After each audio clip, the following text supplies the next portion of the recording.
सोचिए एक सुबह आप नींद से उठते हो और आपको एहसास होता है कि आपकी जिंदगी बस एक जॉब और महीने की सैलरी तक सीमित रह गई है। हर दिन वही ऑफिस, वही काम और महीने के आखिर में बैंक में सैलरी आने का इंतजार। फिर वही खर्चे, वही सेविंग्स की चिंता और अगले महीने फिर से वही साइकिल शुरू। और आपके सपने वो कहीं पीछे छूट चुके हैं। आपकी इच्छाएं वो इस लिमिटेड इनकम के दायरे में दम तोड़ रही है और मन में बस एक सवाल घूम रहा है, क्या जिंदगी भर यही चलता रहेगा या फिर इस चक्रव्यूह से निकलने का कोई रास्ता है?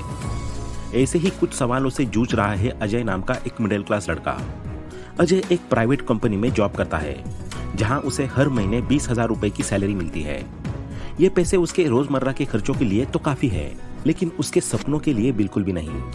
हर दिन वही 9 से 5 की जॉब, फिर घर जाकर सो जाना और फिर दूसरे दिन वही दिनचर्या दोहराते हुए अब उसे यकीन हो गया है कि वो कभी भी अपनी मनचाही जिंदगी नहीं जी पाएगा। और सबसे बड़ी चिंता, अगर उसकी जॉब चली गई तो वो क्या करेगा? लेकिन फिर उसकी जिंदगी में एक मोड़ आता है जब रोहित नाम का एक लड़का उसका नया दोस्त बनता है, जो उसी के ऑफिस में काम करता था, जो उसी की तरह जॉब करता था, लेकिन फिर भी वो हमेशा खुश और सेल्फ कॉन्फिडेंट रहता था। एक दिन लंच ब्रेक के दौरान रोहित ने अजय से पूछा, यार तू हमेशा परेशान क्यों रहता है, क्या हुआ? फिर अजय ने कहा, बस यार वही पैसों की परेशानियां। सोचता हूँ कि क्या मैं भी कभी अमीर बन पाऊंगा, क्या मैं भी कभी फाइनेंशियल फ्रीडम एंजॉय कर पाऊंगा, या मेरी लाइफ भी मेरी सैलरी की तरह बस जरूरतें पूरी करने में ही खत्म हो जाएगी। क्या करूँ, कुछ समझ में ही नहीं आता। रोहित मुस्कुराया और बोला, अजय तू ज्यादा सोच रहा है, ज्यादा मत सोच और अपनी जॉब पर फोकस कर। तू चाहे तो इस जॉब और इनकम के साथ भी फाइनेंशियल फ्रीडम को अचीव कर सकता है। उसके लिए मैं तुझे कुछ इंपॉर्टेंट रूल्स बताऊंगा जिन्हें मैं खुद फॉलो करता हूँ। अगर तू भी इन्हें फॉलो करता है तो यकीन मान तेरी जिंदगी पूरी तरह से बदल सकती है। अजय ने कहा, क्या सच में ऐसा पॉसिबल है? फिर तो जल्दी से बता भाई।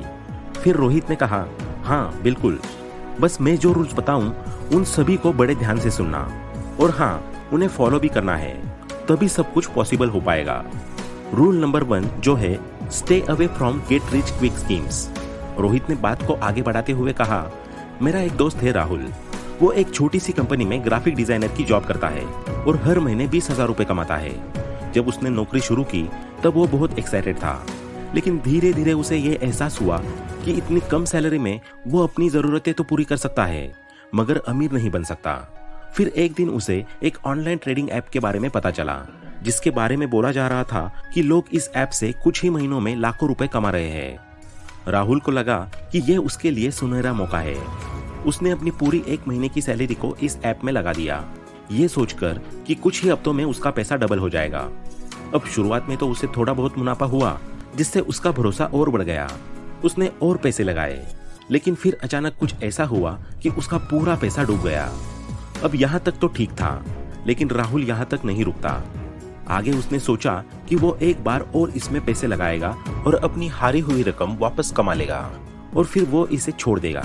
यह सोचकर उसने और पैसे लगाए, लेकिन यह एक ट्रैप था। जितना वो कमाने की कोशिश करता उतना ही वो अपने पैसे गंवाते जा रहा था और कुछ ही महीनों में उसकी सारी सेविंग्स खत्म हो गई।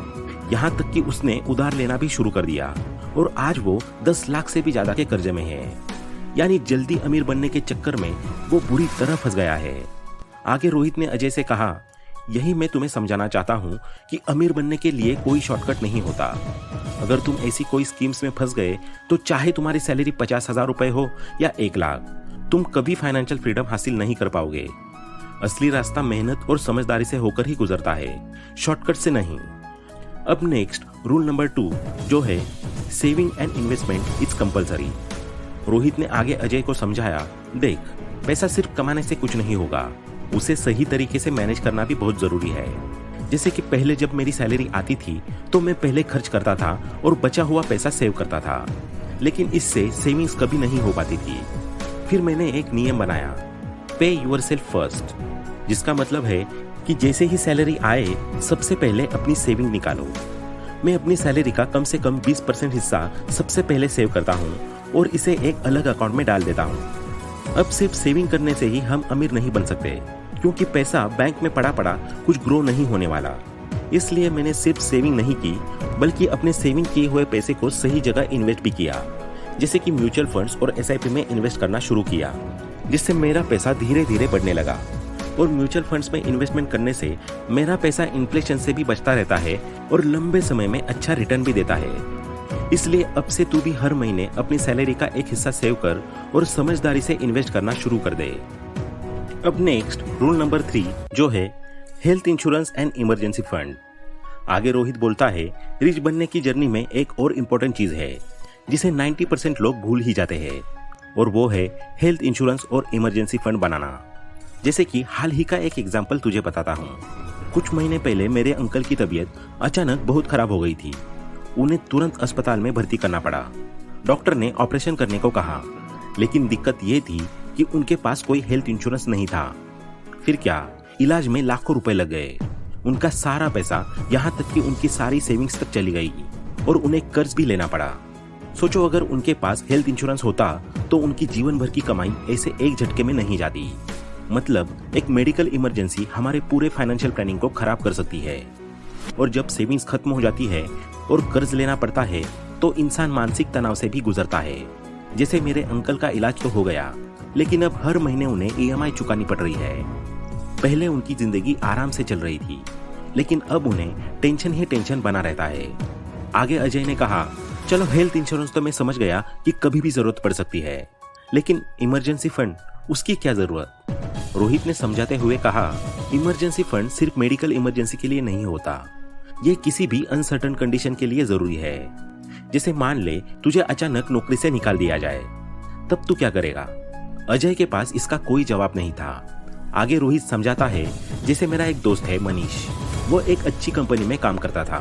फिर अचानक एक मंदी का दौर आया और उसकी कंपनी ने 200 लोगों को निकाल दिया, जिसमें से एक मनीष भी था।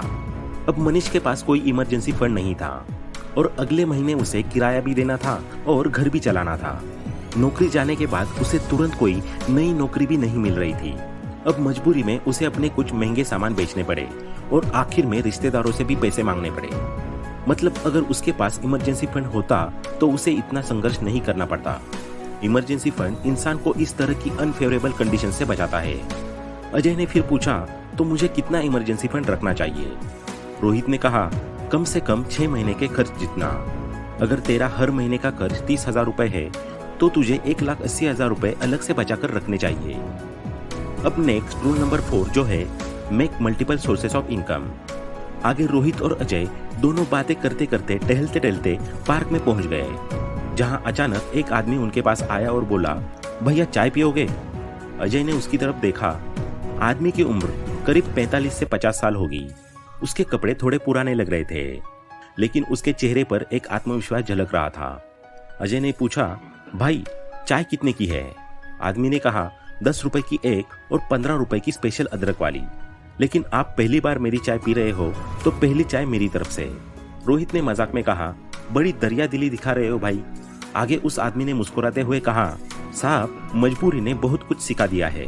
पहले मैं एक कंपनी में अकाउंटेंट था, सैलरी भी ठीक थी, लेकिन फिर वो कंपनी बंद हो गई और मेरे पास दूसरा कोई ऑप्शन नहीं था। नौकरी चली गई और घर चलाना मुश्किल हो गया था। तब मैंने चाय बेचना शुरू किया। अजय ने चौंक कर पूछा, मतलब पहले तुम ऑफिस में काम करते थे और अब चाय बेच रहे हो? आदमी ने कहा, जी हाँ, और आज मेरे पास सिर्फ ये चाय का ठेला ही नहीं बल्कि 2 और ठेले हैं जो मेरे दोस्त चलाते हैं, और अब महीने में जितना मेरी नौकरी से मिलता था उससे ज्यादा कमा रहा हूँ। अजय ने उससे कहा, वाह भाई, ये तो बढ़िया किया तुमने। आगे उस आदमी ने कहा, हाँ साहब, पर मेरी सिर्फ एक गलती थी। मैंने कभी सोचा ही नहीं कि मुझे एक से ज्यादा इनकम सोर्सेज बनाने चाहिए। जब तक नौकरी थी तब तक सब ठीक था, लेकिन जब नौकरी चली गई तो मेरी हालत खराब हो गई थी। काश मैंने पहले ही मल्टीपल इनकम सोर्स बना लिए होते तो इतनी परेशानी नहीं झेलनी पड़ती। आगे रोहित ने अजय से कहा, देख भाई, मैं तुझे यही समझाना चाहता था, एक ही कमाई के भरोसे रहना सबसे बड़ा रिस्क है। सिर्फ नौकरी के भरोसे मत रहो, अपने टैलेंट से कुछ और भी करो, जैसे कोई बिजनेस, इन्वेस्टमेंट या कोई फ्रीलांस काम सीखो। अजय ने कहा, समझ गया भाई, अब मैं भी अपने साइड इनकम के बारे में सोचूंगा। अब लास्ट रूल नंबर 5 जो है as your income grows let your savings rise not your expenses. Rohit ने कहा, अब एक आखिरी लेकिन सबसे जरूरी रूल। अक्सर जब लोग ज्यादा कमाने लगते हैं तो उन्हें लगता है कि अब तो जिंदगी बदल देनी चाहिए, बड़ी गाड़ी, महंगे कपड़े, नए गैजेट्स, सब कुछ खरीद लेना चाहिए। इस पर अजय ने कहा, लेकिन इसमें गलत क्या है? अगर मैं ज्यादा कमाने लगा तो अपने लाइफस्टाइल को अपग्रेड तो कर ही सकता हूँ। रोहित ने समझाते हुए कहा, बिल्कुल कर सकता है, लेकिन सोच, तेरी सैलरी अभी 40,000 रुपए है और तू हर महीने 10,000 रुपए इन्वेस्ट करता है। अब अगर तेरी सैलरी 70,000 हो जाए और तू पहले की तरह 10,000 ही इन्वेस्ट करे, लेकिन खर्चे 30,000 से बढ़ाकर 60,000 कर दे, तो इसमें कोई फायदा नहीं है। अब ऐश करना गलत नहीं है, लेकिन इनकम बढ़ते ही वो सारा पैसा सिर्फ ऐश पर ही खर्च कर देना, ये सबसे बड़ी गलती है। अगर तुम्हारी इनकम बढ़ रही है तो सबसे पहले तुम्हें अपनी इन्वेस्टमेंट बढ़ानी चाहिए। पहले खुद को फाइनेंशियली मजबूत बनाओ, फिर ऐश करना। वरना ज्यादातर लोगों को आज भी ज्यादा पैसे कमाने के बाद भी जीवन भर पैसों की तंगी ही रहती है। इसलिए पहले इतना इन्वेस्टमेंट कर लो कि बाद में खुलकर ऐश कर पाओ। अजय ने कहा, समझ गया भाई। अब से जब भी मेरी सैलरी बढ़ेगी तो पहले अपने फ्यूचर के बारे में सोचूंगा, फिर शौक पूरा करूंगा। तो चलिए सभी रूल्स को एक बार रिवाइज कर लेते हैं। सबसे पहले क्विक रिच स्कीम्स जैसी फेक फिलॉसफी से दूर रहे। दूसरा, अपनी सेविंग्स और इन्वेस्टमेंट पर फोकस करें। तीसरा, हेल्थ इंश्योरेंस और इमरजेंसी फंड बनाना न भूले। चौथा, इनकम के मल्टीपल सोर्स जनरेट करें। और सबसे आखिर में, जब आपकी इनकम ग्रो होने लगे तो सबसे पहले अपनी सेविंग्स और इन्वेस्टमेंट को ग्रो करें, न कि अपने खर्चों को। तो यही है वो 5 रूल्स जिन्हें फॉलो करके आप अपनी सैलरी के दम पर भी फाइनेंशियल फ्रीडम अचीव कर सकते हैं। तो दोस्तों, आज के इस वीडियो में इतना ही। आशा करते हैं कि आपको ये वीडियो पसंद आया होगा। वीडियो पसंद आया हो तो लाइक करें, शेयर करें और चैनल को सब्सक्राइब करना ना भूलें। Thanks for watching.